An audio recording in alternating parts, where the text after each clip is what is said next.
A barren wasteland. A mysterious floating castle. Copy that. Orbital strike inbound. Whew. Well, if that doesn't grab your attention, then, bye. Bluefire was first announced during Nintendo's March 2020 Indie World Showcase. It was extraverse because it was literally the first trailer in the presentation. So going in, we knew it was going to be a game that left an impression, and boy did it. This chibi-like hooded guy bouncing around everywhere, it looked like a fast-paced platformer, and a challenging one at that. People were not slow to start making comparisons to other games. The Zelda inspiration was fairly obvious, and gamers kept making 3D Hollow Knight comments left and right. Even A Hat in Time got some mention for the similar-looking platforming. Robi Studios has mentioned their love for Zelda, which explains a lot of the game's aesthetic. As for Hollow Knight, I mean, it's not like there's any obvious evidence just laying around that they were inspired by. Joking aside, while these comparisons are commonly made, it's not a bad thing. Robi Studios was able to take these past inspirations and turn it into their own unique, challenging platformer, and Lord knows, we all appreciate a new entry into the genre. No. Bluefire takes place in Penumbra, the floating castle you witness get. You find out that it's been overtaken by a mysterious darkness called the Black Shadow, and that you're the last hope to stop it. You know, the whole chosen hero deal. I want to try to stop it anyway. I mean, we've been conditioned to not trust blackish, reddish goopy goop. As you explore Penumbra and meet its residents, you uncover its history and learn what caused this shadow to take over in the first place. These discoveries are spaced out in a way that makes the story have a good flow to it. It maintains your curiosity to keep going and see what discoveries await in each section of the castle. It's one of those games where you start out as a key player in a huge plan that you're not immediately aware of, but slowly discover as you journey onwards. It's not anything groundbreaking, but I never lost my interest watching the story unfold. Bluefire markets itself as a 3D platformer and lives up to the name with its varied moveset. Some are moves that you'd expect from standard games in the genre. Double jump, wall jump, dash, etc.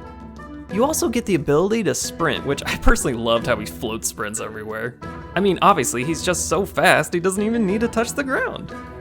There are some unique moves that set Bluefire apart. There's the spin attack, which gives you a tornado-like vertical boost in the air, and the wall run, where you can run and slide down walls until your stamina runs out. Yes, there are some games that let you wall run, but you don't see it too terribly often, surprisingly. Just the wall jump itself. Robi Studios was not afraid to let you go ham with your mobility. They give you so many ways to achieve more height and distance with your arsenal of moves, and this freedom is further enhanced by spirits who are spread all across the castle.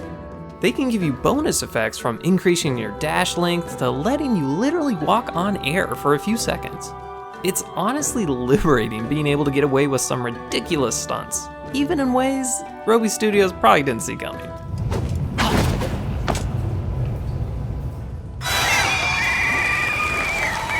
When talking about platformers, you have to talk about the movement. If it feels smooth, bouncy, graceful.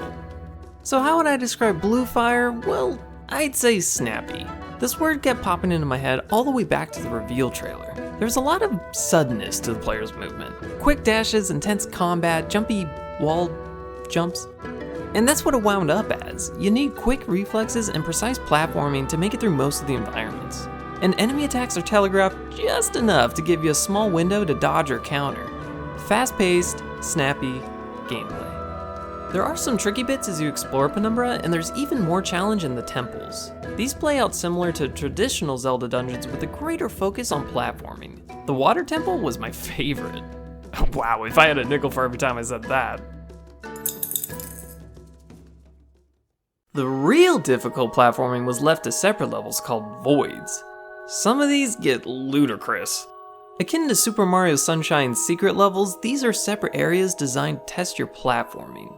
It honestly gets frustrating at points when you keep messing up incredibly precise jumps, especially due to the fact that you restart the level when you fall. But once you learn your complete moveset, voids start to feel more like an honest challenge.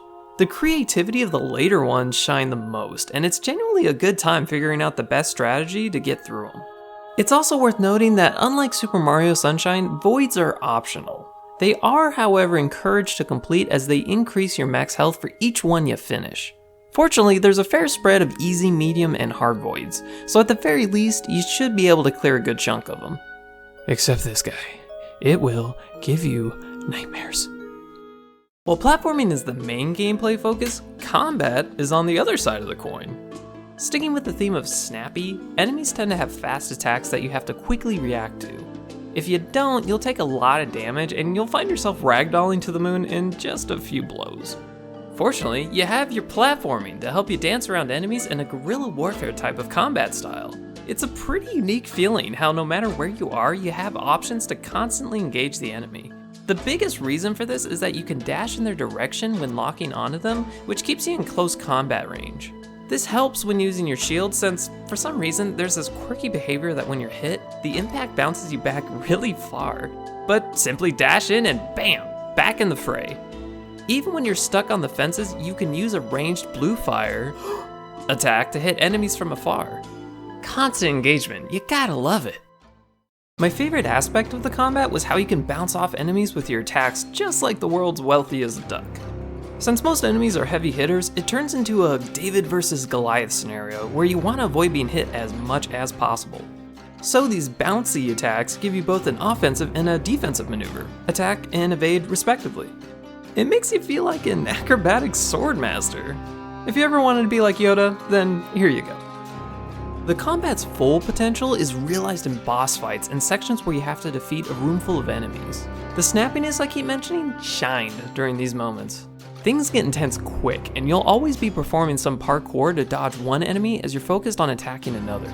As for the boss fights, they got better as the game went on. Earlier ones trained you to react quickly to their onslaught of attacks, but the later ones were awesome, and they pushed your skills to the limits. It required a lot of that bouncy combat strategy, and they kept you on your toes. And in the air. Even with the fun platforming and combat, I found myself more excited to simply explore and experience Bluefire's playful tone. The game does have some dark, even downright morbid themes to it at times, but overall, it maintains a silly tone and gives itself lots of personality. The residents are a primary reason for this. God, they're so adorable! The common NPCs are these bean-like creatures who are the last survivors of their corrupted world. And yet, they go about their days, super casual, just living life. It's hard to explain, it's like how innocent toddlers are. That's basically these NPCs. My favorites were these flute players that are just chilling around the castle playing along with the area's music.